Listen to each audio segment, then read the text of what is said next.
मेरी बहन और मैंने एक साथ दो सिस्टम जगाए। इनमें से एक था क्लियर सिस्टम, जो शरीर की ताकत खर्च करके किसी भी चीज को मिटा सकता था। वहीं दूसरा था स्टॉक पाइल सिस्टम, जिसके पास अपनी खुद की जगह थी जहां सामान जमा किया जा सकता था। बड़ा भाई होने के नाते मुझे अपनी बचपन से कमजोर बहन की चिंता थी, इसलिए मैंने ताकत खर्च करने वाला क्लियर सिस्टम चुना और बहन ने स्टॉक पाइल सिस्टम चुन लिया। किसे पता था कि एक हफ्ते बाद ही प्रलय आ जाएगा, फिर भीषण ठंड और जॉम्बी की लहरें कहर बरपाने लगेंगी। क्लियर सिस्टम के सहारे मैंने जान लगाकर जॉम्बी साफ किए। जल्द ही मैं पूरे शहर का हीरो बन गया। वहीं मेरी बहन बस पीछे के कमरे में गोदाम की मैनेजर बनकर रह गई। एक बार जॉम्बी की लहर के दौरान जब मैं गंभीर रूप से घायल होकर गिर गया और मुझे तुरंत जीवनदायी सामान की जरूरत थी, तो पता चला कि बहन ने सेफ हाउस का दरवाजा अंदर से बंद कर दिया था। वो ठंडी नजरों से मुझे देखते हुए बोली, तुम्ही को हीरो बनने का हक क्यों मिले और मुझे बस गोदाम की मैनेजर बनकर रहना पड़े। जब मैंने दोबारा आंखें खोली तो बहन मुझसे पहले ही क्लियर सिस्टम झपट चुकी थी। उसी पल मुझे समझ आ गया कि वो भी दोबारा जी उठी है। इसलिए मैं मुस्कुराया, क्योंकि उसे अंदाजा भी नहीं था कि क्लियर सिस्टम की कीमत क्या होती है। इसका इस्तेमाल करने में भारी मात्रा में ताकत खर्च होती थी और मेरे जैसे मजबूत शरीर वाले इंसान को भी इसके बाद किसी बड़ी बीमारी जैसी कमजोरी महसूस होती थी, जबकि वो तो ऐसी नाजुक बच्ची थी जो बोतल का ढक्कन तक नहीं खोल पाती। इसलिए एक बार इस्तेमाल करते ही शायद 3 दिन बिस्तर पर पड़ी रहती। आंखें खुलते ही मैंने बहन को कहते सुना, भैया वो लाल वाला मुझे चाहिए। फिर किसी बच्चे की तरह जिसे डर हो कि उसका खिलौना छिन जाएगा, उसने फौरन दाईं तरफ रखे क्लियर सिस्टम की तरफ हाथ बढ़ाया और जैसे ही उंगली लाल आइकॉन को छू गई, उसके चेहरे पर एक दीवानगी भरी मुस्कान फैल गई। इस बार दुनिया की नजरों में सम्मानित होने वाला हीरो मैं बनूंगी। फिर उसने मेरी तरफ पलट कर देखा। उसकी नजरों में घमंड और तिरस्कार साफ झलक रहा था। बेवकूफ भैया, तुम्हें अभी तक पता ही नहीं, सबसे ताकतवर वाली एबिलिटी मैं ले चुकी हूँ। इस बार तुम्हें मुझसे गिड़गिड़ाना पड़ेगा। फिर मैं धीरे धीरे उस छोड़े हुए स्टॉक पाइल सिस्टम की तरफ बढ़ गया। छिंग छिंग, तुम्हें यकीन है कि तुम वही चाहती हो? ये तो लड़ाई वाला सिस्टम लग रहा है, इसमें काफी मेहनत लगेगी। चूंकि जिंग छिंग को अभी अभी यह ताकत मिली थी, इसलिए वो इस वक्त पूरी तरह घमंड से भरी हुई थी। उसने बाल झटके और समझदारी दिखाते हुए कहा, भैया मैंने भी सोच लिया है, बचपन से अब तक हमेशा तुमने मुझे बचाया है, इस बार बारी मेरी है तुम्हें बचाने की। ये मार काट गंदा थका देने वाला काम मैं संभाल लूंगी। वो सुनहरा वाला तो शायद बस कोई स्टोरेज स्पेस है, ये तो तुम जैसे सलीखे वाले इंसान के लिए बिल्कुल सही रहेगा, तो तुम बस लॉजिस्टिक्स संभाल लेना। मुझे बचाना, मैं मन ही मन हंसा। दरअसल तुम मुझे भी अपना जरिया बनाना चाहती हो। फिर पिछले जन्म की तरह जब मैंने तुम्हें बचाया था, इस बार भी मेरी हर कीमत निचोड़ लेना चाहती हो। इसलिए मैंने उसकी बात का कोई जवाब नहीं दिया। फिर मैंने उंगली बढ़ाकर सामने रखे सुनहरे निशान को हल्के से छुआ और उसी पल एक गर्म सुनहरी रोशनी ने मुझे पूरी तरह घेर लिया। सिस्टम बाइंडिंग सफल, होस्ट जिंग बूफान, एबिलिटी इन्फिनिट स्टॉक पाइल, स्तर शुरुआती। प्रलय आने में अभी बचे हैं 167 घंटे 59 मिनट। इसी वक्त अपना सिस्टम बाइंड करा चुकी जिंग छिंग खुशी से बेकाबू हो गई। उसने हवा में हाथ लहराया और मेज पर रखा क्रिस्टल का एस्ट्रे लैंप पल भर में गायब हो गया। तभी उसका चेहरा सफेद पड़ गया। उसने सीना पकड़कर एक सांस ली, लेकिन तुरंत ही उसके चेहरे पर वही दीवानगी वाली मुस्कान लौट आई। ये सच है, सच में यह ताकत अब मेरे पास है। फिर वो पलटकर मेरी तरफ देखने लगी। उसकी आंखों में अब पहले जैसी निर्भरता नहीं थी, बस खुला घमंड था। भैया मुझे थोड़ी थकान महसूस हो रही है, एक गिलास पानी ले आओ। और हाँ, माँ पापा वाला वो बैंक कार्ड भी मुझे दे दो, मुझे कुछ सामान लेने बाहर जाना है, तैयारी करनी है।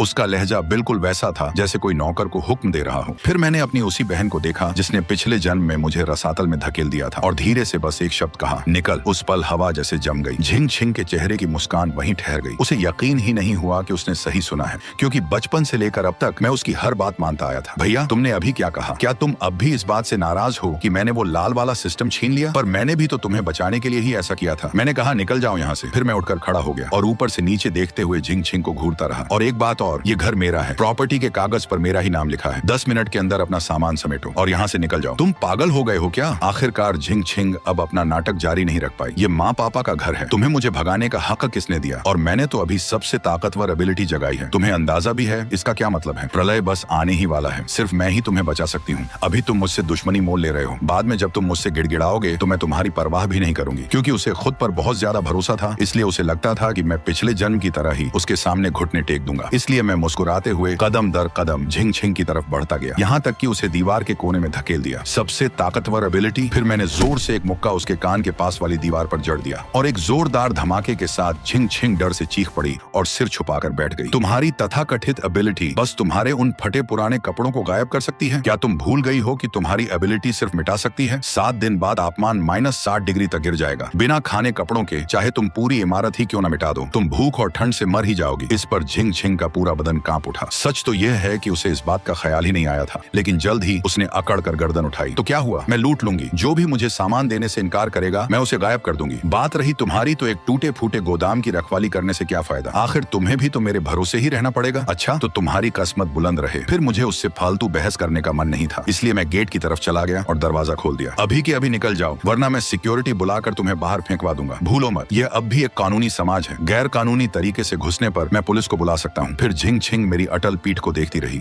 उसकी आंखों में झर उमड़ने लगा था। ठीक है, बहुत ठीक है। जब तुम इतने बेदर्द बन ही गए हो तो फिर मुझे भी माफ करना। जब प्रलय आएगा तब देखते हैं कि तुम अपने कबाड़ के ढेर के साथ मुझसे कैसे गिड़गिड़ाते हो। झिंग बूफान, पछताओगे तुम इसका। फिर झिंग छिंग कमरे में भागी। जल्दबाजी में उसने कुछ कपड़े और गहने सूटकेस में ठूंसे और सामान खींचते हुए गुस्से से गेट से बाहर निकल गई। जाते जाते उसने मुझे एक जहरीली नजर से घूरा। इस बार मैं तुम्हें एक कुत्ते की तरह अपने सामने मरता देखूंगी। फिर दरवाजा जोर से बंद हुआ। मैंने दरवाजे पर पीठ टिकाकर एक लंबी सांस ली। आखिरकार पहला कदम पूरा हो गया था और इस हर वक्त पीठ में छुरा घोंपने के लिए तैयार नम कहराम भेड़िए के जाते ही अब मैं आखिरकार पूरी ताकत से यह लड़ाई लड़ सकता था। फिर मैंने फोन निकालकर वक्त देखा। तारीख थी 15 जनवरी 2026 सुबह के 10 बजे, यानी प्रलय आने में ठीक 7 दिन बाकी थे। इसलिए मैंने अपना करीब 80 लाख का फ्लैट ऑनलाइन बेचने के लिए लगा दिया। साथ ही माँ पापा की छोड़ी करीब 1 करोड़ 10 लाख की विरासत भी थी। लेकिन -70 डिग्री की भीषण ठंड झेलने वाला, जॉम्बी की लहरों से बचने वाला एक किला बनाने के लिए और अकेले कई जन्मों तक चलने वाला सामान जमा करने के लिए ये रकम तो नाकाफी से भी कम थी। इसलिए मैंने बैंक को फोन करके कंपनी के शेयर और अपना मौजूदा फ्लैट दोनों गिरवी रख दिया। फिर कुछ प्राइवेट कर्जदारों को भी फोन घुमाए और सारे ऑनलाइन लोन प्लेटफॉर्म और क्रेडिट कार्ड पूरी तरह खाली कर दिए। मैं किसी पागल जुआरी की तरह था और बस एक दोपहर में ही मेरे हाथ में 1 करोड़ 60 लाख की नकद रकम आ चुकी थी। अब काफी हद तक हो गया था। बैंक अकाउंट में चमकते वो अंक देखकर मुझे कोई खुशी महसूस नहीं हुई, बस एक बेचैनी थी। आखिर पैसा तो बस कागज है, असल जिंदगी तो तभी है जब यह सामान में बदल जाए। फिर मैंने अपनी अब तक बिकी न हुई SUV लेकर सीधा शहर के बाहरी इलाके की तरफ गाड़ी बढ़ाई। मेरा निशाना साफ था, पश्चिमी उपनगर में पड़ा वो छोड़ा हुआ कोल्ड चेन लॉजिस्टिक्स पार्क। यह जगह कभी पूरे शहर का सबसे बड़ा कोल्ड स्टोरेज बेस हुआ करती थी और बाद में मालिक के पैसे लेकर भाग जाने के बाद बर्बाद पड़ी थी। वो जगह एकांत में थी, चारों तरफ खुला इलाका था, यानी सुरक्षा में आसान और हमला करना मुश्किल। पिछले जन्म में उस जगह पर एक माफिया गैंग का कब्जा था जो बाद में सबसे बड़े सर्वाइवर बेस में बदल गया था। लेकिन इस बार वो जगह मेरी होगी। फिर मैंने वहाँ के केयरटेकर बुजुर्ग को ढूंढ निकाला। तुरंत उसके हाथ में 20,000 नकद थमा दिए और बताया कि मैं इसे आधे महीने के लिए किसी हॉरर एस्केप रूम सेटअप के लिए किराए पर लेना चाहता हूँ। साथ ही यह भी कहा कि मुझे कोई कागजी अनुबंध नहीं, बस चाबी चाहिए। नोटों की मोटी गड्डी देखकर वो बुजुर्ग इतनी जोर से मुस्कुराया कि उसके नकली दांत तक हिलने लगे और बिना कुछ पूछे उसने चाबी थमा दी। चाबी मिलते ही मैंने सबसे पहले गेट अंदर से बंद कर दिया। फिर उस विशाल भूमिगत कोल्ड स्टोरेज के अंदर चला गया। हालांकि वो 2 साल से बंद पड़ा था, फिर भी जमीन से 10 मीटर नीचे होने की वजह से अब भी वहाँ ठंडक और सीलन बनी हुई थी। जगह करीब 3000 स्क्वायर मीटर की थी और ऊंचाई 8 मीटर। सिस्टम, इस जगह को स्कैन करो। मैंने मन ही मन आदेश दिया। स्कैन पूरा। एक अर्धबंद भूमिगत स्थान मिला। सेफ हाउस में बदलने की बुनियादी शर्तें पूरी होती हैं। क्या स्पेस एंकरिंग शुरू करें? एंकरिंग के बाद यह जगह असल दुनिया के लिए एक सप्लाई ट्रांसफर पॉइंट बन जाएगी। आप कभी भी इंटरफेस के जरिए बाहर के सामान को सीधा यहाँ भेज सकते हैं या फिर सिस्टम स्पेस में रखा सामान यहाँ छोड़ सकते हैं। एंकर करो। अब जगह तय हो गई थी,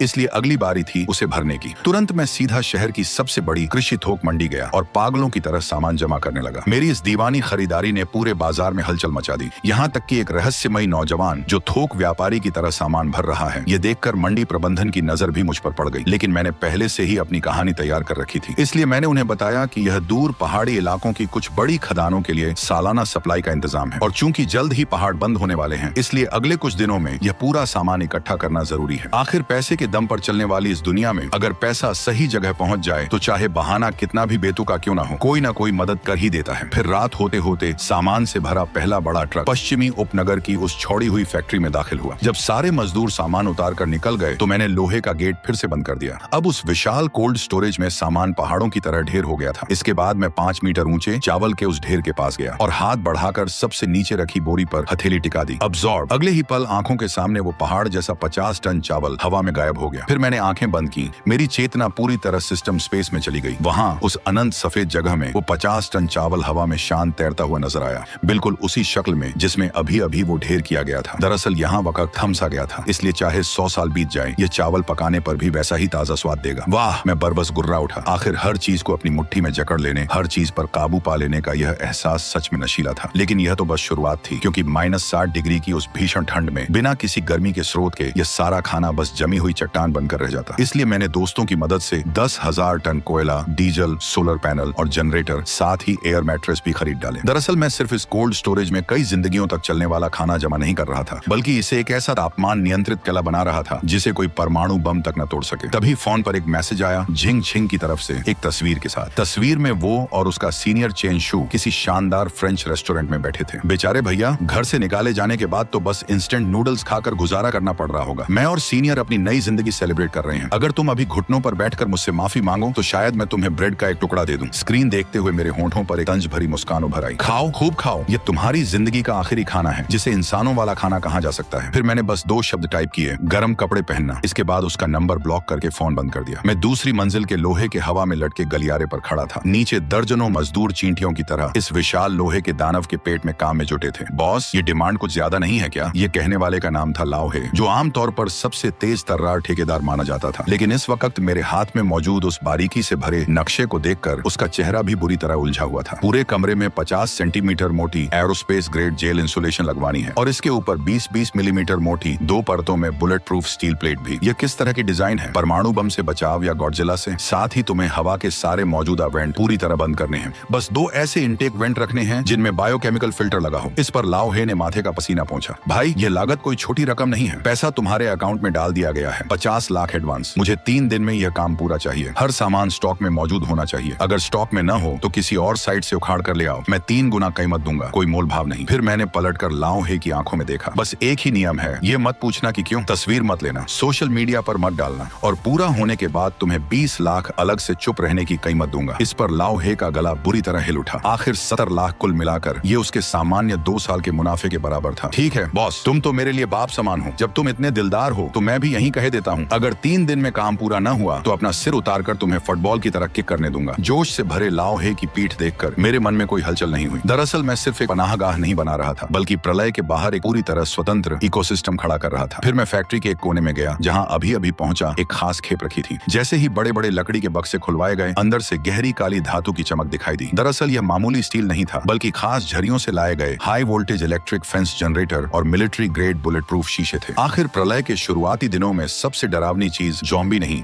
बल्कि इंसान का दिल होता है, और जब भूख और ठंड इंसान को जानवर बना देते हैं तो एक आम रोलिंग शटर किसी हिंसक भीड़ के सामने कागज जितना कमजोर साबित होता है। इसलिए मैंने सिस्टम से इन सारी सामग्रियों को अंदर ले लिया। फिर नक्शे के मुताबिक जगह जगह उन्हें ठीक ठाक फिट किया। मजदूरों के खाना खाने चले जाने के दौरान मैंने उंगली से इशारा किया और वो भारी भरकम बुलेट प्रूफ शीशे, 10 टन वजनी सामान पल भर में गायब हो गया। फिर सिस्टम के सटीक नियंत्रण में वो फैक्ट्री की छत की रोशनदान वाली जगह में बिना किसी दरार के फिट हो गया। आखिरी निर्माण गाड़ी के जाते ही विशाल लोहे का गेट धीरे धीरे बंद हो गया। इस पूरी तरह मेरे स्वामित्व वाले लोहे के कगले के बीचों बीच खड़ा होकर मैंने पहाड़ों जैसे ढेर सामान को देखा। अभी भी काफी नहीं है, बहुत कम है। फिर मैंने फोन बैलेंस देखा, 50 लाख से भी कम बचे थे। दरअसल वैध झरियों की खरीद शक्ति अब सूख चुकी थी, इसलिए अब बारी थी 0 रुपए की शॉपिंग नाइट की। रात के 2 बजे पूर्वी बंदरगाह का बॉन्डेड लॉजिस्टिक्स सेंटर, शहर का सबसे बड़ा आयात निर्यात सामान का केंद्र। यहाँ हजारों कंटेनर बच्चों के खिलौनों की तरह डॉक पर ढेर लगे थे, जिनमें दुनिया भर से आया शानदार सामान भरा था। एक ही रात में मैंने लगभग आधे बॉन्डेड जोन के कीमती गोदाम खाली कर दिया। यहाँ तक कि दिमाग में हल्की सी झंझनाहट होने लगी। ये मानसिक शक्ति के ज्यादा इस्तेमाल की चेतावनी थी, इसलिए मजबूरन मन अभी पूरी तरह भरा न होने के बावजूद मुझे रुकना पड़ा। ठीक जब मैं वहाँ से निकलने वाला था, तभी अचानक इंजनों की तेज आवाज ने रात की खामोशी तोड़ दी। फिर कुछ काली मॉडिफाइड एसयूवी गाड़ियां गरजती हुई बंदरगाह में घुस आईं और थोड़ी दूर एक छुपे हुए गोदाम के सामने रुक गईं। जैसे ही दरवाजे खुले, उनमें से दर्जनों टैटू वाले आदमी उतरे। सबसे आगे एक गंजा आदमी अपने साथियों को जोर जोर से सामान उठाने का हुक्म दे रहा था। जल्दी करो, लॉन्ग भाई ने कहा है, ये खेप आज रात ही निकलनी है। ऊपर वालों की नजर आजकल काफी तेज है। वो जिन बक्सों को ढो रहे थे, उन पर साफ साफ खतरनाक सामान के निशान छपे थे। इसलिए मैंने आंखें सिकोड़ी और सिस्टम का लंबी दूरी वाला स्कैन शुरू किया। स्कैन नतीजा आया, TNT विस्फोटक, डेटोनेटर, इंडस्ट्रियल नाइट्रिक एसिड, यानी यह हथियार थे। एक पल के लिए मेरा दिल धड़कना भूल गया। यह इलाके के सबसे बड़े mafia gang, black sand gang का तस्करी का अड्डा था। उन TNT को देखकर, जो सिर्फ ज़ॉम्बी को नहीं बल्कि किसी भी सुरक्षा दीवार को उड़ा सकते थे, मैंने अपने होंठ चाटे। ये तो सीधे दरवाजे पर आया तोहफा था, और इन विस्फोटकों के साथ मेरे पास आखिरी तुरुप का पत्ता होता। आखिर जब मिल ही गया तो कोई शर्म कैसी। इसलिए मैंने चुपचाप सिस्टम स्पेस का फायदा उठाते हुए गोदाम के पीछे का रास्ता लिया और उस पतली सी रंगीन धातु की दीवार पर हाथ टिका दिया। यह दूरी सिस्टम की एब्जॉर्ब रेंज में बिल्कुल सही थी। सिस्टम, गोदाम के अंदर मौजूद सारे विस्फोटक लॉक करो, पूरी तरह एब्जॉर्ब करो। फिर गोदाम के अंदर सामान ढो रहे गुर्गों को बस एक चमक दिखी, और जो भारी बक्सा अभी अभी उनके हाथ में था वो अचानक गायब हो गया। इसके बाद हवा में एक पल के लिए सन्नाटा छा गया। सामान गायब है, सब गायब है। फिर गंजा सरगना दौड़ कर आया और उस खाली गोदाम को देखते हुए उसका चेहरा गुस्से से लेकर दहशत और फिर पूरी तरह हैरानी में बदल गया। कौन, किसने किया यह? सामने आ मेरे। उसने पिस्तौल निकालकर हवा में बेतहाशा घुमाई, लेकिन तब तक मैं भागदड़ के बीच बंदरगाह की चारदीवारी फांद कर रात के अंधेरे में गायब हो चुका था। फिर 24 घंटे की उलटी गिनती शुरू हो गई। इस आखिरी दिन भी शहर में वही चहल पहल थी। किसी को नहीं पता था कि यह पुरानी दुनिया की आखिरी रोशनी है। मौसम विभाग ने ठंडी लहर के नीले अलर्ट की सूचना दी। अंदाजा था कि कल तापमान 10 से 15 डिग्री गिरेगा, लेकिन किसी ने इसे गंभीरता से नहीं लिया। ज्यादा से ज्यादा एक और थर्मल कपड़ा पहनने की बात थी, इसलिए मैं अब बाहर नहीं निकला। पश्चिमी उपनगर के अपने किले में रहकर आखिरी जांच करता रहा। सारे दरवाजे खिड़कियां पहले ही वेल्ड करके बंद हो चुके थे, बस एक ही मुख्य प्रवेश द्वार बचा था। फिर मैंने आखिरी बार फोन खोलकर सोशल मीडिया देखा। झिंग छिंग ने 1 घंटे पहले एक पोस्ट डाली थी, सर्दी भले आ रही हो पर दिल गर्म है,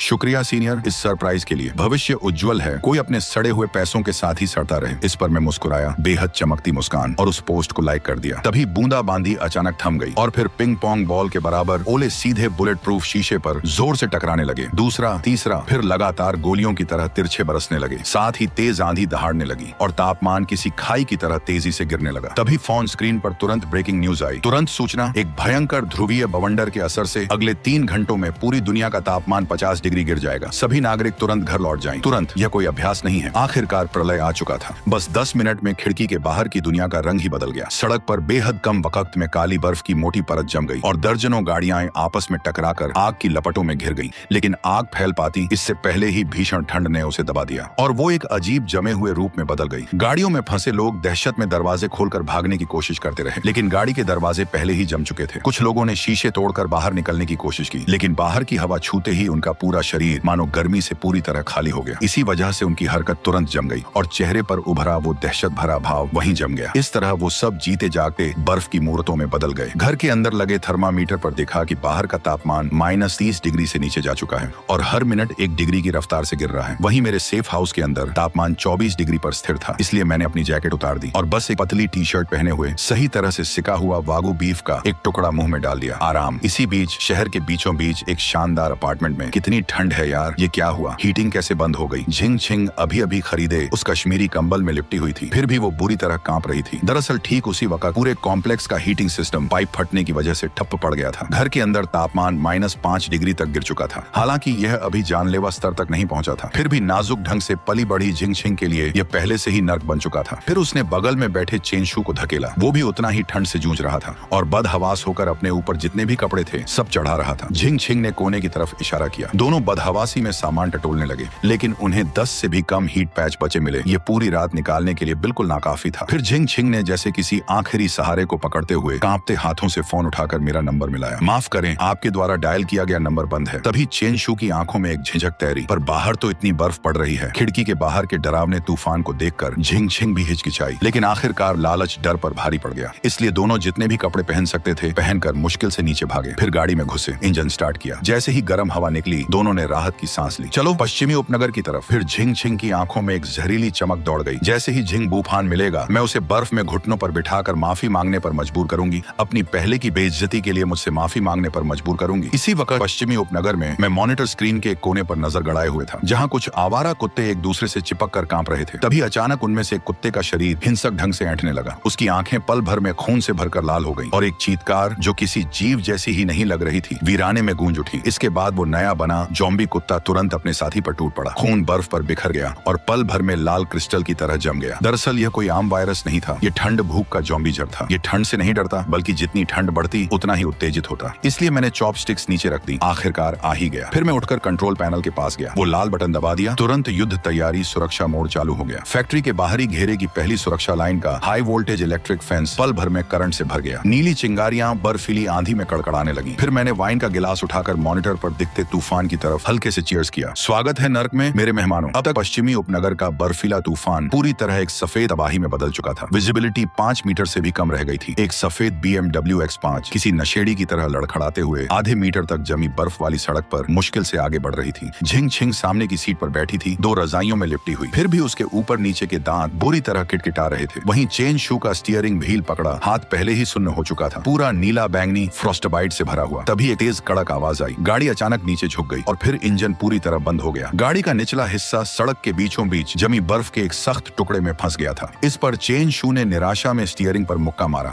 लेकिन हाथ जमे हुए चमड़े के कवर पर लगते ही दर्द से उसका मुंह बिगड़ गया। झिंग छिंग चीख पड़ी। चेन शू भी फट पड़ा। बचने की भूख ने उसके रोज के दिखावे पर काबू पा लिया। अब दोनों के पास कोई और चारा नहीं बचा था। गाड़ी में रुकना यानी सिर्फ जमकर मरना। इसलिए रजाइयों को कसकर लपेटकर दोनों 2 अनाड़ी पेंगुइन की तरह डगमगाते हुए बर्फीले तूफान में दौड़ पड़े। झिंग छिंग को लगा जैसे उसके फेफड़े जमकर फट जाएंगे। हर सांस एक नई यातना थी। 500 मीटर जो आम दिनों में बस कुछ मिनटों का रास्ता होता, उन्होंने पूरे आधे घंटे में तय किया। जब वो लोहे का दानव जैसा वो छोड़ी हुई फैक्ट्री उनकी नजरों के सामने आई तो दोनों लगभग घुटनों के बल रेंगते हुए गेट तक पहुंचे, लेकिन जो नजारा उनके सामने था उसने उन्हें सन्न कर दिया। ये कहाँ की छोड़ी हुई फैक्ट्री थी? ये तो साफ साफ एक लोहे का कैला था। पहले की जर्जर लाल ईंट की दीवारें अब चांदी भूरे रंग की धातु की परत से पूरी तरह ढकी हुई थी। इसलिए झिंग छिंग उस विशाल ठोस स्टील के गेट तक दौड़ी और पागलों की तरह उस पर मुक्के बरसाने लगी। दोनों जान बचाने की चीखें लगाते रहे, लेकिन उनकी आवाजें जल्द ही तेज आंधी में डूब गईं। घर के अंदर मैं उस विशाल चमड़े के सोफे पर बैठा था। सामने पूरी दीवार पर मॉनिटर स्क्रीन लगी हुई थी। स्क्रीन पर दो धुंधले थर्मल इमेजिंग लाल साए गेट से चिपके हुए थे, जैसे दो बेचारी मक्खियां। मेरे हाथ में ताजा खुली लाफाइट वाइन का गिलास था, जिसे मैं हल्के से घुमा रहा था। बगल में छोटी तांबे की कड़ाही में लाल तेल उबल रहा था, जो दीवाना कर देने वाली मसालेदार खुशबू फैला रहा था। सिस्टम, बाहरी स्पीकर चालू करो, मैंने ठंडे लहजे में हुक्म दिया। चालू हो गया। फिर गेट के बाहर लगे स्पीकर से करंट जैसी एक आवाज निकली, जिसने दोनों को डरा दिया। इसके बाद मैंने चॉपस्टिक्स रखकर माइक उठाई। स्क्रीन पर बाहर की गहरी अंधेरी तस्वीर देखते हुए मेरी नजरें अचानक ठंडी हो गईं। मुझे निकल जाने को कहना गलतफहमी थी, या फिर यह भी गलतफहमी थी कि तुम मुझे कुत्ते की तरह अपने सामने मरता देखना चाहती थी। वो बस गुस्से में कही बात थी। वो घबराकर बड़बड़ाई, भैया तुम एक मर्द हो, इतनी छोटी बात पर इतना क्यों अटके हो? पहले मैं गलत थी, मेरी गलती थी, अब मैं तुमसे माफी मांग रही हूँ। बस इतना काफी नहीं? सॉरी हो गया ना, जल्दी दरवाजा खोलो। लेकिन यह कहाँ माफी थी, ये तो साफ साफ एक हुक्म था। दरअसल उसकी नजर में बस सिर झुकाकर वो 3 शब्द बोल देने भर से मुझे उसे माफ करना ही था। यही 20 साल का चला आया दस्तूर था। अफसोस वो दस्तूर अब बदल चुका था। आखिर अगर माफी मांगने से ही सब सुलझ जाता तो फिर पुलिस की जरूरत ही क्या होती। इसलिए मैं ठंडी हंसी हंसा। जब तुम्हें इतना गुरूर है तो अपनी सबसे ताकतवर एबिलिटी से ही अंदर आ जाओ। तुम्हारे पास क्लियर सिस्टम तो है ना? अगर यह दरवाजा तुम्हारी आंखों में खटक रहा है तो इसे मिटा ही दो। ये बात झिंग छिंग को बिजली की तरह लगी। सही बात है,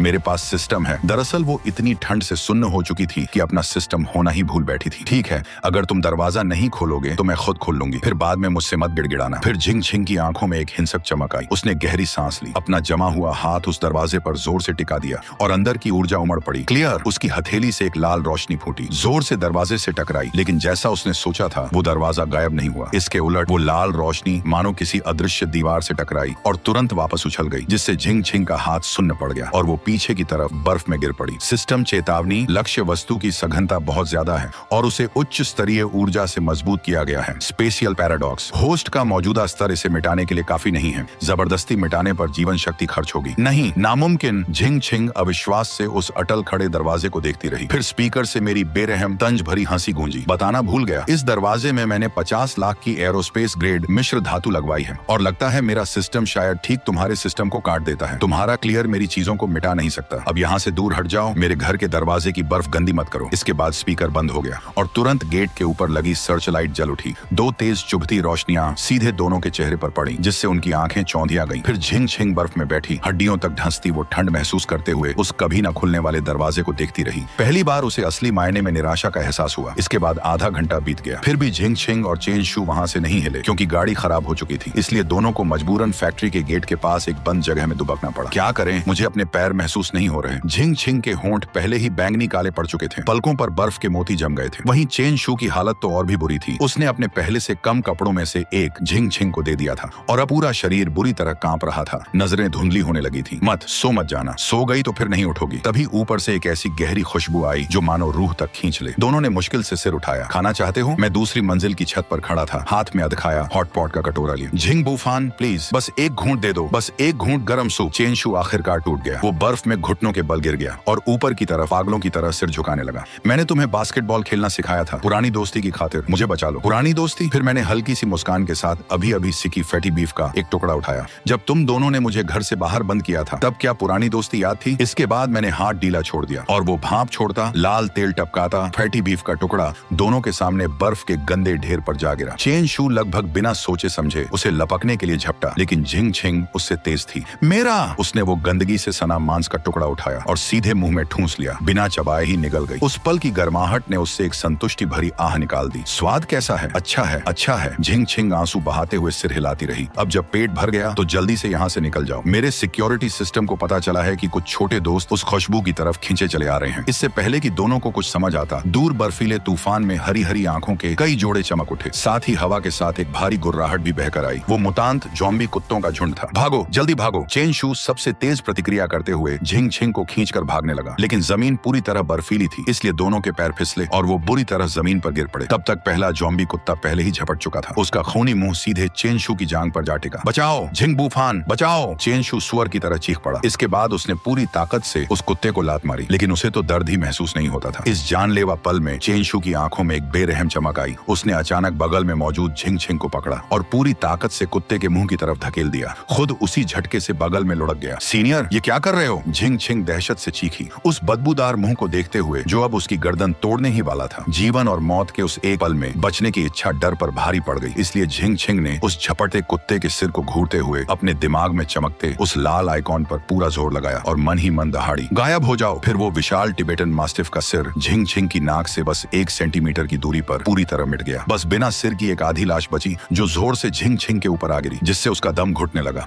होस्ट ने लेवल 1 म्यूटेंट क्रिएचर को मार गिराया। 10 EXP मिले। स्टेमिना ओवरड्राफ्ट चेतावनी। झिंग छिंग को लगा जैसे उसकी सारी ताकत निचोड़ ली गई हो। आंखों के सामने अंधेरा छाने लगा। वो बेहोश होते होते बची, मगर वो जिंदा बच गई। नजारा कुछ दिलचस्प तो था, इसलिए मैंने दूरबीन नीचे रख दी। आंखों में हल्की सी मस्ती की चमक आई। जब जाना ही नहीं चाहते तो चलो तुम्हें रास्ता ही दिखा देता हूँ। फिर मेरी आवाज फिर से गूंजी। इस बार उसमें एक शैतानी लालच था। पूरब की तरफ 200 मीटर चलो, वहाँ एक सिक्योरिटी बूथ है। वो पुराने चौकीदार बुजुर्ग की जगह थी। शीशा टूटा हुआ है, पर कम से कम 4 दीवारें तो हैं। आज रात बचने का यही एकमात्र मौका है तुम्हारे पास। इतना कहकर खिड़की पूरी तरह बंद हो गई। बस अंधेरे में कांपते वो दोनों बच गए और चारों तरफ जमा होती हरी आंखें। साला, सिक्योरिटी बूथ की तरफ चलो। झिंग छिंग ने ऊपर पड़ी कुत्ते की लाश को धकेला और लड़खड़ाकर उठ खड़ी हुई। उसने चेंशू की तरफ पलटकर देखा तक नहीं। वो पहले वाला धक्का उसे याद रह गया था। ज़ॉम्बी कुत्तों के घेरे में आने से बस एक पल पहले दोनों रेंगते गिरते उस जर्जर सिक्योरिटी बूथ की तरफ दौड़ पड़े। बूथ बहुत छोटा था, चारों तरफ से हवा आ रही थी, इसलिए दोनों ने टूटे तख्तों और फटे अखबारों से किसी तरह खिड़की बंद की और धूल से अटी जमीन पर बैठकर हांफने लगे। फिर चेंशू ने झिंग छिंग का हाथ पकड़ने की कोशिश की, चेहरे पर खुशामद भरी मुस्कान ली, लेकिन झिंग छिंग ने ठंडे लहजे में उसका हाथ झटक दिया। दरअसल अभी अभी हुए उस हादसे के बाद उसका वो मासूम नाजुक खोल आखिरकार एक कोने से टूट चुका था और अंदर का खुदगर्ज बेरहम असली रूप सामने आ गया। झिंग छिंग कोने में टिककर आंखें बंद कर ताकत बटोरने लगी। इस पर चेंशू का पूरा बदन कड़ा हो गया। उसकी आंखों में एक पल के लिए जहरीली चमक आई, लेकिन उसने तुरंत उसे छुपा लिया। दरअसल उसे मालूम था कि अब झिंग छिंग के हाथ में वो खौफनाक क्लियर सिस्टम है और उसे मारना उसके लिए बच्चों का खेल होगा, इसलिए उसे बस सहना था। इसी वक्त 2 किलोमीटर दूर अपने सेफ हाउस के बेसमेंट में मैं तापमान नियंत्रित जकूजी में लेटा हुआ था, हाथ में टैबलेट ली। हालांकि इंटरनेट ठप हो चुका था, फिर भी मेरे लगवाए मिलिट्री ग्रेड सैटेलाइट रिसीवर से अब भी दुनिया भर के सिग्नल आ रहे थे। स्क्रीन पर दुनिया भर की खबरें स्क्रॉल हो रही थी। चाइना रीजन आपातकालीन सूचना। देश ने सबसे ऊंचे स्तर की आपातकालीन योजना लागू कर दी है।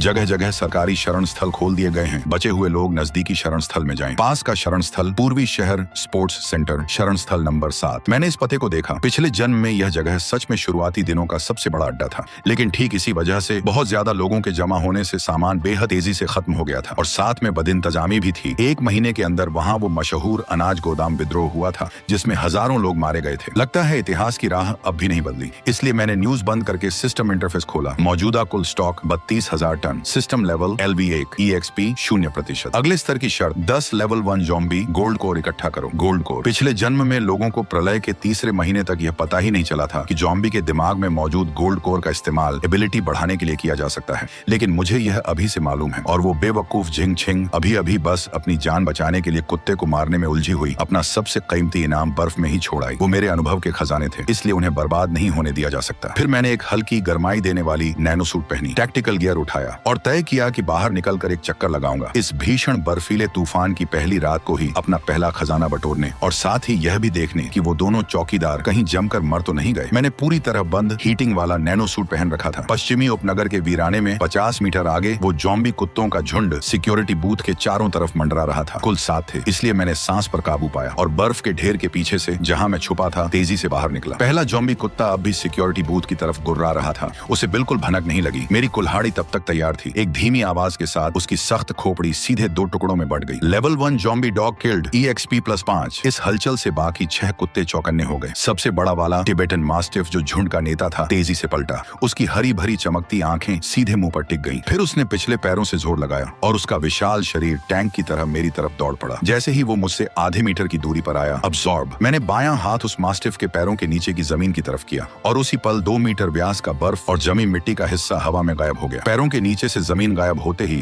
वो मास्टिफ सीधे गड्ढे में जा गिरा। फिर मैं तुरंत उसके पीछे गड्ढे में कूद पड़ा। हाथ में मौजूद टैक्टिकल कुल्हाड़ी हवा में एक छाप बनाती हुई घूमी। मरो। कुल्हाड़ी की धार उस मास्टिफ की कमजोर गर्दन पर जा टिकी। एक भयानक सिर लुढ़क गया। Elite tier zombie dog killed, EXP +20। Item dropped, level 1 strength gold core ×1। आखिरकार मिल गया। मेरा मन खुशी से भर उठा। फिर मैंने झुककर अपनी घिन को दबाते हुए उस मास्टिफ की खोपड़ी में हाथ डाला और जल्द ही एक नाखून जितना छोटा हल्की लाल चमक बिखेरता क्रिस्टल निकाल लिया। यह था प्रलय की सबसे सबसे मजबूत करेंसी। दरअसल गोल्ड कोर ही जॉम्बी की ताकत का स्रोत थे और इंसान की तरक्की की चाबी भी। गड्ढे के ऊपर बचे 5 जॉम्बी कुत्ते अब भी पागलों की तरह भौंक रहे थे, लेकिन गहरे गड्ढे से डरकर नीचे उतरने की हिम्मत नहीं कर पा रहे थे। इसलिए मैंने सिर उठाकर एक बेरहम मुस्कान दी। जल्दी मत करो, एक एक करके आओ, तुम सब मेरे अनुभव के खजाने हो। फिर एक विचार आते ही मैंने सिस्टम स्पेस से एक मॉडिफाइड स्नाइपर राइफल निकाल ली। अगले 5 मिनट में गड्ढे की तली में खड़ा जैसे निशानेबाजी का अभ्यास कर रहा था। लड़ाई खत्म होने के बाद गड्ढे से बाहर निकलकर मैंने हर लाश टटोली। किस्मत अच्छी रही, 7 कुत्तों ने मिलकर कुल 3 गोल्ड कोर दिए। सिस्टम का EXP बार बढ़कर 45% तक पहुंच गया। फिर मैंने गोल्ड कोर सिस्टम स्पेस में फेंक दिए। इसके बाद मैं सिक्योरिटी बूथ की तरफ बढ़ा। अंदर कोई नहीं था, बस बिखरे हुए पैरों के निशान और दीवार पर नाखून से खरोंच कर लिखा हुआ एक जुमला था, जिंग बुफान, तुम इंतजार करना। हाँ, जान बचाने की जिद तो काफी मजबूत है। मैं तिरस्कार से हंसा। दरअसल मुझे बिल्कुल फिक्र नहीं थी कि यह दोनों टिड्डे क्या तूफान खड़ा कर पाएंगे। आखिर इस प्रलय में जिंदा रहना अक्सर मरने से भी ज्यादा तकलीफदेह होता है। इसके बाद मैं पलटकर वहां से निकल गया। मेरी परछाई बर्फीले तूफान में गायब हो गई। इस बार बाहर निकलने से न सिर्फ मेरी लड़ाकू ताकत परखी गई, बल्कि एक बात और साफ हो गई। इस टूटे फूटे नियमों वाली दुनिया में अगर तुम काफी बेरहम और मजबूत हो तो यही दुनिया तुम्हारा खेल का मैदान बन जाती है। और मेरा अगला निशाना था शहर के बीचों बीच स्थित पहला पीपल्स हॉस्पिटल। वहाँ न सिर्फ जॉम्बी थे, बल्कि वो एंटीवायरल सीरम भी था जिसकी मुझे सख्त जरूरत थी। हालांकि यह जॉम्बी जहर को ठीक नहीं करता, फिर भी आम फ्लू और इन्फेक्शन ठीक कर सकता था, जो शुरुआती दौर में बेहद जरूरी होता। इसी वक्त पूर्वी शहर के स्पोर्ट्स सेंटर में, जिसे अस्थायी शरण स्थल में बदल दिया गया था, हजारों बचे हुए लोग गेट पर धक्का मुक्की कर रहे थे। रोने चिल्लाने और मदद की गुहार लगाने की आवाजें मिलकर एक शोर बन गई थी। बंदूकें ताने खड़े सिपाही तनाव भरे चेहरों के साथ व्यवस्था बनाए रखने की कोशिश कर रहे थे। झिंग छिंग और चेन शू भी उसी भीड़ में बदहाल हालत में शामिल थे। रुको, क्या कर रहे हो? एक सिपाही ने लाइन में घुसने की कोशिश कर रहे दोनों को रोका। इस पर झिंग छिंग ने जैसे आखिरी सहारा पकड़ लिया हो, पागलों की तरह हाथ लहराकर चिल्लाई, मैं अवेकेंड हूँ, मैं अवेकेंड हूँ। सिपाही एक पल के लिए ठिठका। दरअसल ऊपर से आदेश तो आया था कि खास ताकत वाले लोगों को पहचाना जाए, लेकिन इन दिनों बहुत सारे नकली दावेदार भी सामने आ रहे थे। साबित करो, सिपाही ने ठंडे लहजे में कहा। फिर झिंग छिंग ने एक गहरी सांस ली। थकान और भूख से आती चक्कर की भावना को दबाते हुए सड़क किनारे रखे एक विशाल पत्थर के रोड ब्लॉक की तरफ हाथ बढ़ाया। एक लाल चमक हुई और वो सैकड़ों किलो का पत्थर पल भर में हवा में गायब हो गया, जैसे वो कभी था ही नहीं। आसपास खड़ी भीड़ पल भर में खामोश हो गई। सिपाही की आंखें फैल गईं। उसने तुरंत वॉकी टॉकी उठाई। 5 मिनट बाद झिंग छिंग और चेन शू को एक गर्म ऑफिस में ले जाया गया। मेज के पीछे मिलिट्री कोट पहने एक अधेड़ आदमी बैठा था। उसने ऊपर से नीचे तक झिंग छिंग को देखा। तुम कहती हो तुम्हारी एबिलिटी क्लियर है? सुपरवाइजर वांग ने हाथ में पेन घुमाते हुए पूछा। कितनी बड़ी चीज मिटा सकती हो? क्या जिंदा इंसान को भी मिटा सकती हो? अभी तक 2 मीटर व्यास तक की कोई भी चीज मिटा सकती हूँ। इतनी देर बाद आखिरकार गर्मी महसूस होने से झिंग छिंग की बोली कुछ साफ हो गई थी। जिंदा इंसान को भी मार सकती हूँ। अभी आते वक्त रास्ते में मैंने एक मुतान टिबेटन वुल्फ को मार गिराया। सर, मैं एक लड़ाकू प्रतिभा हूँ, मुझे अलग कमरा चाहिए, मुझे मांस चाहिए। सुपरवाइजर वांग हंस पड़ा, जैसे उसने कोई मजेदार मजाक सुना हो। लड़ाकू टाइप है? छोटी लड़की, एक कुत्ता मारकर तुम्हें लगने लगा कि तुम अजय हो? फिर वो उठकर खिड़की के पास गया। बाहर घनी ज़ॉम्बी की भीड़ की तरफ इशारा करते हुए बोला, अभी हजारों लाखों ज़ॉम्बी बाहर हैं। तुम्हारी वो एक बार में एक ही मारने वाली, कुछ इस्तेमाल के बाद ही निढाल कर देने वाली एबिलिटी युद्ध के मैदान में किसी काम की नहीं। जो काम एक स्नाइपर एक ही गोली से कर सकता है, उसके लिए तुम्हें भेजकर मौत के मुंह में क्यों डालूं? इस पर झिंग छिंग का चेहरा पल भर में कड़ा पड़ गया। हालांकि सुपरवाइजर वांग का सुर बदला। उसकी नजर खिड़की के बाहर बर्फ से ढके रनवे पर टिक गई। तुम्हारी एबिलिटी भले ही राक्षस मारने में बेकार हो, पर एक दूसरे काम के लिए बिल्कुल सही है। अभी भारी बर्फ ने सड़कें बंद कर दी हैं। सप्लाई ट्रक अंदर नहीं आ पा रहे। हवाई जहाज का रनवे भी बर्फ में दब गया है। हमें एक जीवन रेखा बनानी है। तुम्हारी एबिलिटी से बर्फ हटाना तो एक अद्भुत हुनर साबित होगा। बर्फ हटाना? झिंग छिंग को जैसे गहरा अपमान महसूस हुआ। मैं तो वो नायिका हूँ जिसने खास शक्ति जगाई है, जिसे प्रलय की रानी बनना ही तय है, और तुम मुझे सफाई कर्मी बनाना चाहते हो? मैं नहीं करूंगी। मैं एक अवेकेंड हूँ। तुम मेरी इतनी बेइज्जती कैसे कर सकते हो? नहीं करूंगी। फिर सुपरवाइजर वांग के चेहरे की मुस्कान पल भर में गायब हो गई। यहाँ काम नहीं करोगी तो खाना भी नहीं मिलेगा, चाहे अवेकेंड ही क्यों ना हो। यहाँ भी मेहनत के हिसाब से ही राशन बढ़ता है। तुम काम न करने का विकल्प चुन सकती हो। फिर वापस बाहर बर्फ में चली जाओ। इसके बाद उसने हाथ हिलाया। बगल में खड़े 2 सिपाही तुरंत आगे बढ़ाए। बंदूकों की नाल थोड़ी ऊपर उठ गई। इस पर चेन शू के पैर डर से कांपने लगे। उसने फौरन झिंग छिंग की आस्तीन खींची, बेतहाशा आंखों से इशारा करते हुए। झिंग छिंग, जोश में मत आओ, पहले यहाँ टिको, पहले जिंदा रहो, बाकी बाद में देखेंगे। फिर झिंग छिंग उन काली बंदूकों की नालों को देखती रही। फिर बाहर की उस नर्क जैसी ठंड को याद किया। उसका घमंड चकनाचूर हो गया। मैं कर लूंगी। इसके बाद उसने दांत भींचकर अपमान में सिर झुका लिया। आधे घंटे बाद झिंग छिंग को स्पेशल क्लियरिंग टीम में शामिल कर लिया गया।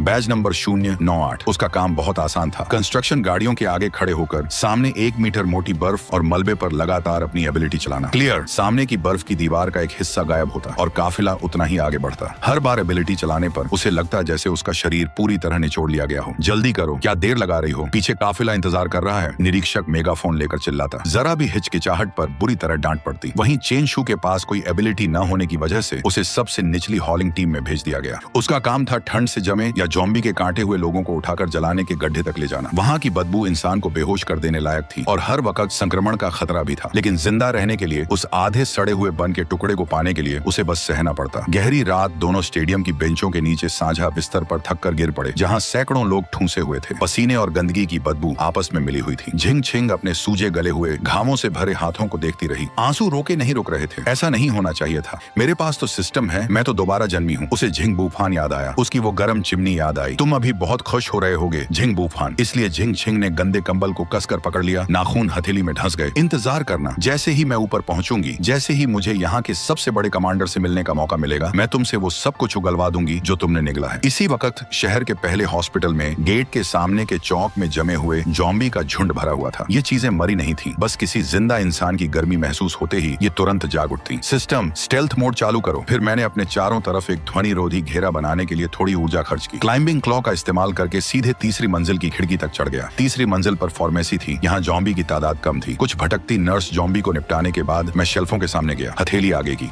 और रैक दर रैक दवाइयां पल भर में गायब होती गईं। अभी आधी सफाई हुई ही थी कि नीचे से तेज गोलियों की आवाज आने लगी, इसलिए मैं खिड़की के पास जाकर नीचे झांका तो देखा कि 2 मॉडिफाइड बुलेट प्रूफ गाड़ियां हॉस्पिटल का गेट तोड़कर अंदर घुस आई थी। 7-8 पूरी तरह हथियारबंद गुंडे ज़ॉम्बी पर गोलियां बरसा रहे थे। गाड़ियों पर बना निशान एक काली शार्क का था, ब्लैक सैंड गैंग, यानी फिर से यही लोग। लगता है इन्हें भी दवाइयों की अहमियत समझ आ गई थी, इसलिए रात के अंधेरे का फायदा उठाकर लूट के लिए आए थे। दुश्मन तो कहीं भी टकरा ही जाते हैं। मैं ठंडी हंसी हंसा। जल्दबाजी की कोई जरूरत नहीं थी, इसलिए मैंने आराम से खिड़की पर टिक कर नीचे का तमाशा देखना शुरू कर दिया। ब्लैक सैंड गैंग की फायर पावर बहुत तेज थी। जल्द ही उन्होंने एक रास्ता साफ कर लिया, सीधे लॉबी के लिफ्ट की तरफ बढ़ते हुए। लेकिन गोलियों की आवाज बहुत तेज थी, इसलिए न सिर्फ चौक में मौजूद ज़ॉम्बी बल्कि आसपास की कई गलियों के ज़ॉम्बी भी खींचे चले आए। ठीक जब ब्लैक सैंड गैंग के लोग लॉबी में घुस रहे थे, तभी जमीन अचानक फट पड़ी और 3 मीटर से भी लंबा, मोटी मोटी मांसपेशियों से भरा एक विशाल ज़ॉम्बी जमीन के नीचे से टकराकर बाहर निकला। Level 2 mutant, tyrant strength type. मेरी आंखें थोड़ी फैल गईं। इतनी जल्दी लेवल 2 म्यूटेंट सामने आ गया। यह किस तरह का राक्षस है? ब्लैक सैंड गैंग के लोग डर से सुन्न पड़ गए। कई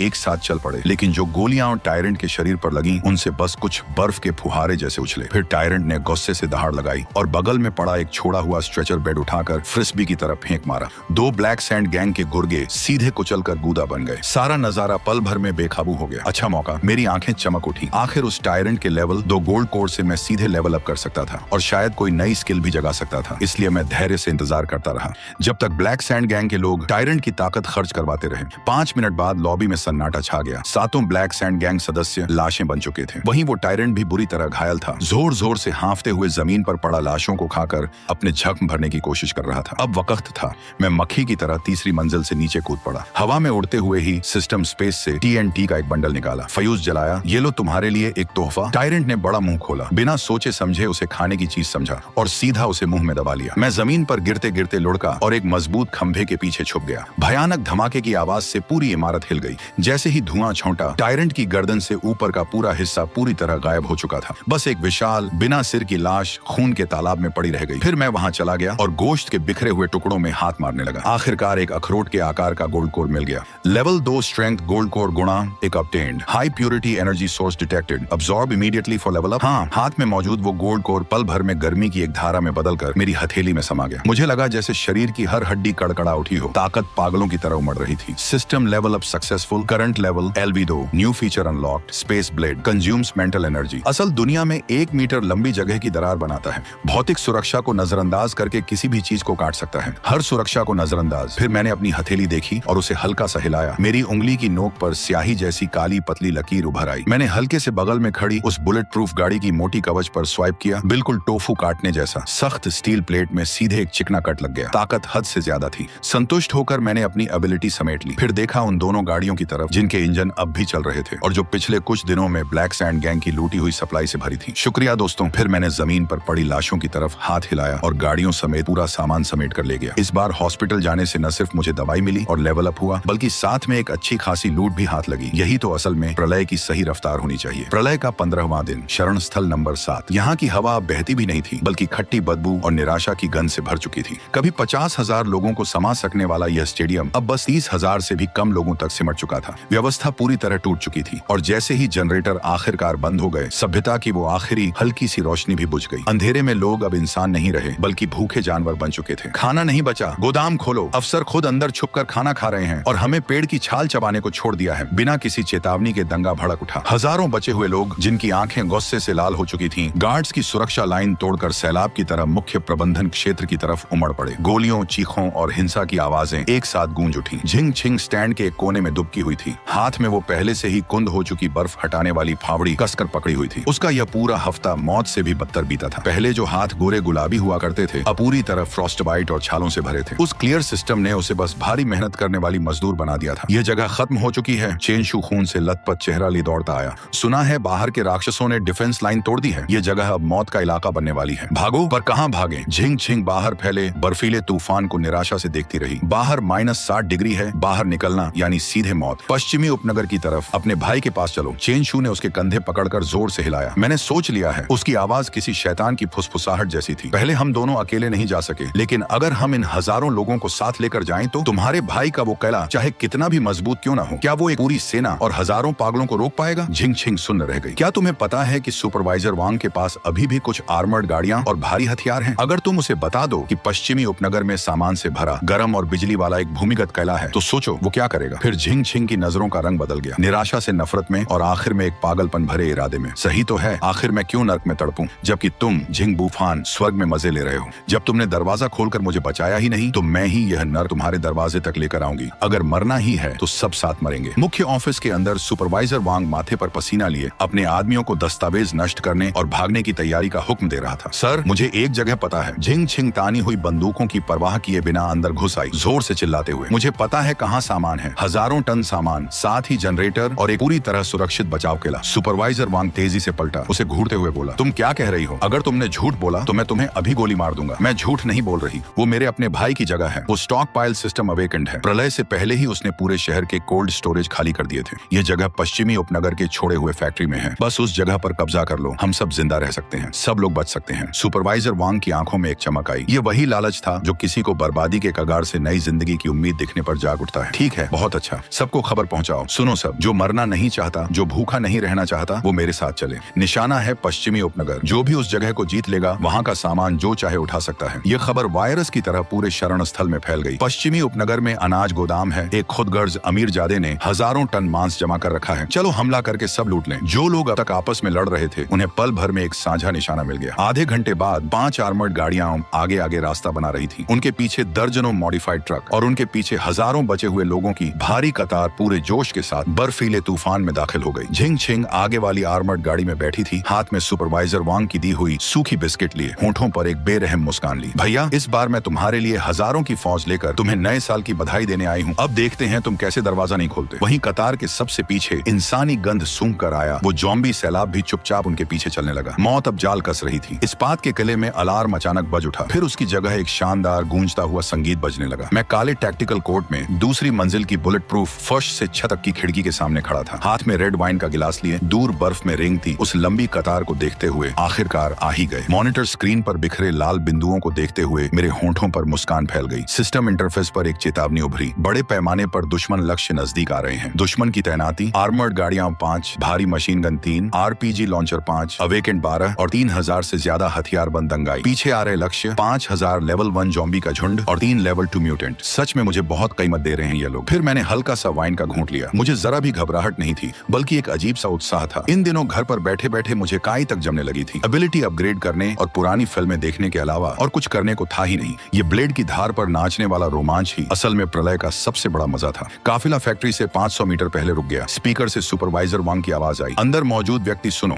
हम शरण स्थल नंबर 7 की आधिकारिक बचाव टीम है। अब हम कानूनी तौर पर तुम्हारा सामान और यह शरण स्थल अपने अधिकार में ले रहे हैं। कृपया तुरंत हथियार डाल दो और दरवाजा खोल दो। अगर तुम सहयोग करो तो हम तुम्हें खास सलाहकार का दर्जा देंगे और तुम्हारी सुरक्षा की गारंटी लेंगे। खास सलाहकार, मैंने माइक पर तिरस्कार से हंसते हुए कहा, यानी खास गुलाम, है ना? फिर मेरी आवाज पूरे इलाके में स्पीकर से गूंज उठी, तंज से भरी हुई। सुपरवाइजर वांग, है ना? मुझे याद है पिछले जन्म में, ओह नहीं, मुझे याद है कि तुम्हें अवेकेंड लोगों को काट काट कर रिसर्च करना कितना पसंद था। क्या इस बार मेरे स्पेस पर रिसर्च करने का इरादा है? सुपरवाइजर वांग का चेहरा उतर गया। उसे अंदाजा नहीं था कि सामने वाला इतना अड़ियल निकलेगा। इज्जत की पेशकश ठुकराकर सजा मांग रहा था। झिंग छिंग, तुमने ही तो कहा था कि तुम दरवाजा तोड़ सकती हो। ऊपर जाकर आवाज लगाओ, जरा दिखाओ अपनी हैसियत। झिंग छिंग को धकेला गया। वो मेगाफोन लेकर आर्मर्ड गाड़ी की छत पर खड़ी हो गई। झिंग बूफान, तुम पूरी तरह घिर चुके हो। जरा इन लोगों को देखो, ये भूख से मरने वाले हैं। तुम अकेले इतना सामान दबाकर बैठे हो? क्या तुम्हारा जमीर नहीं दुखता? अभी दरवाजा खोल दो तो सब तुम्हारा भला मानेंगे, वरना जब हम अंदर घुसेंगे तुम्हें टुकड़े टुकड़े कर दिया जाएगा। टुकड़े टुकड़े। मैंने सिर हिलाया, फिर उंगली धीरे से कंट्रोल पैनल के एक लाल बटन पर टिका दी। बहन, तुम अब भी इतनी मासूम हो? तुम्हें लगता है इतने लोगों को लाकर तुम मुझे धमका रही हो? नहीं, तुम तो मेरे लिए रास्ता साफ कर रही हो। गोली चलाओ। सुपरवाइजर वांग का सब्र टूट गया। एक आरपीजी रॉकेट गरजते हुए फैक्ट्री के गेट की तरफ बढ़ा, लेकिन ठीक जब वो गेट से टकराने ही वाला था, एक अदृश्य कवच जल उठा। रॉकेट किसी शीशे से टकराया हो जैसे अजीब ढंग से पलटा और सीधे बगल में खड़े एक ट्रक की तरफ जा टकराया।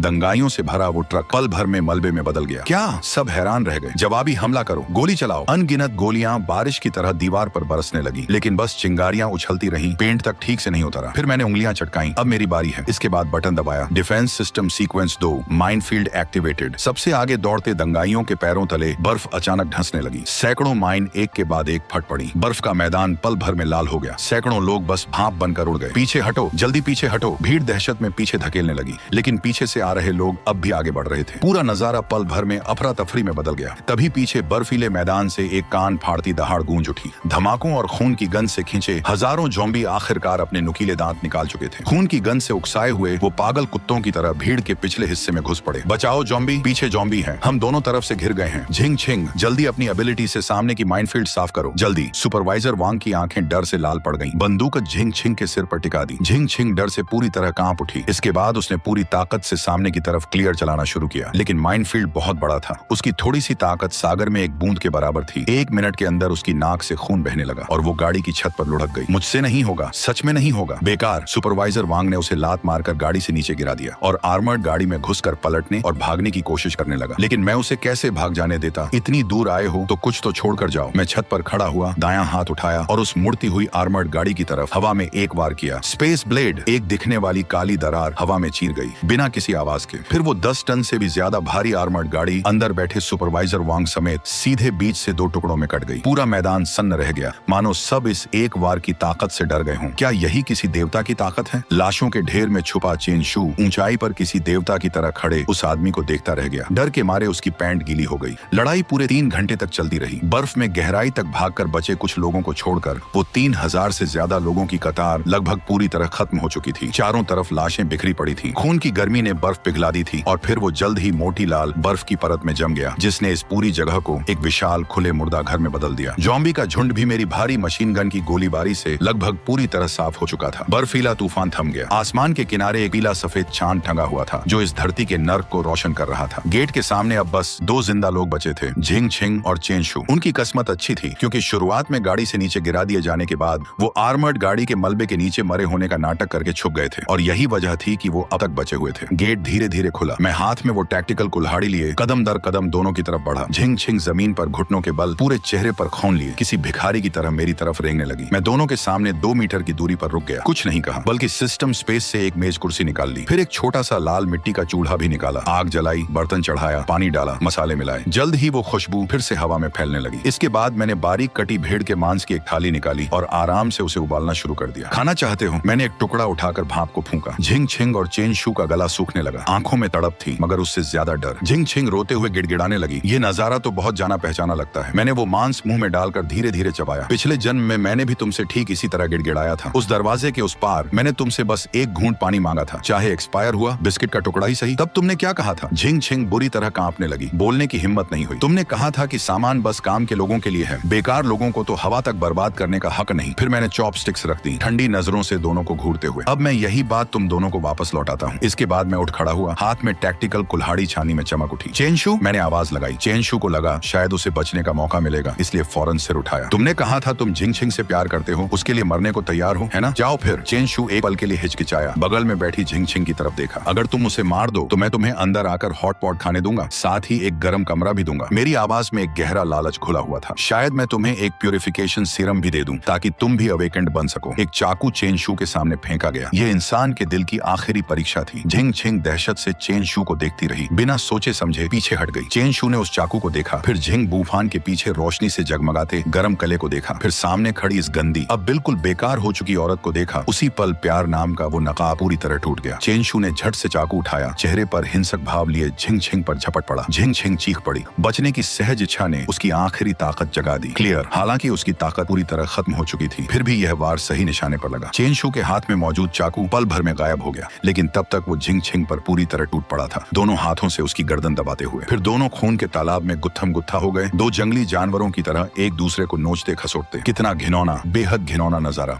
मैं ठंडी नजरों से यह सब देखता रहा, जैसे कोई हास्यास्पद तमाशा देख रहा हूँ, यहाँ तक कि दोनों पूरी तरह थककर जमीन पर हांफते हुए गिर पड़े। झिंग छिंग का चेहरा नोच नोच कर लहूलुहान हो चुका था और चेन शू की एक आंख अंधी हो गई थी। शानदार, मैंने ताली बजाई, लेकिन अफसोस मैंने तुम दोनों से झूठ बोला था। इसके बाद मैं दोनों के सामने गया, कुल्हाड़ी उठाई। मेरा सेफ हाउस कभी कचरा स्वीकार नहीं करता। दोनों की निराशा भरी चीखों के बीच कुल्हाड़ी उठी और गिरी, खून सफेद बर्फ पर बिखर गया, मानो कोई खिला हुआ मेरहू फूल हो। इस जन्म का यह हिसाब किताब आखिरकार यहाँ पूरा हुआ। मैं एक पल के लिए भी नहीं रुका, पलटकर हाथ हिलाया, जमीन पर पड़ी सारी लाशें और दूर पड़े आर्मर्ड गाड़ियों के मलबे सब सिस्टम के डिस्पोजल जोन में समा गए। गेट के सामने की जगह फिर से एकदम साफ सुथरी हो गई। मैं वापस अंदर गया, उस विशाल फर्श से छत तक की खिड़की के पास पहुंचा। बाहर अब भी दहाड़ते बर्फीले तूफान को देखा। ये दुनिया मर चुकी थी, लेकिन मैं अब भी जिंदा था और बहुत अच्छे से जिंदा रहने वाला था। इसलिए मैंने वाइन कैबिनेट से एक कीमती पुरानी विस्की की बोतल निकाली, 2 गिलासों में उड़ेली। एक गिलास जमीन पर बहा दिया, पिछले जन्म के उस बेवकूफ खुद के नाम, और दूसरा आसमान की तरफ उठाया, इस क्रूर लेकिन शानदार नई दुनिया के नाम। प्रलय, नमस्ते, मैं हूँ जिंग बूफान, यहाँ का राजा।